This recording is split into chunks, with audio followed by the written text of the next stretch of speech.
Pinupuri ka namin, O Diyos, Ama, Anak, at Espiritu Santo. Salamat, Ama, na ibinigay mo sa amin si Jesus na iyong anak, na namatay para sa aming kasalanan, iyong muling binuhay, iniakyat at iniluklok sa iyong kanan sa langit. Salamat na nang bigyan mo kami ng pananampalataya na si Jesus ang Kristo, ay ipinanganak mo kami. Iniibig ka namin, Ama. Iniibig ka namin, O Jesus.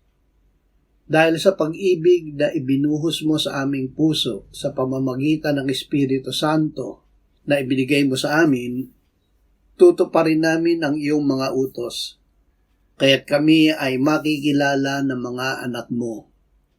Ang iyong mga utos ay hindi pabigat. Magagawa namin ang lahat ng bagay sa pamamagitan ni Jesus na nagbibigay sa amin ng lakas.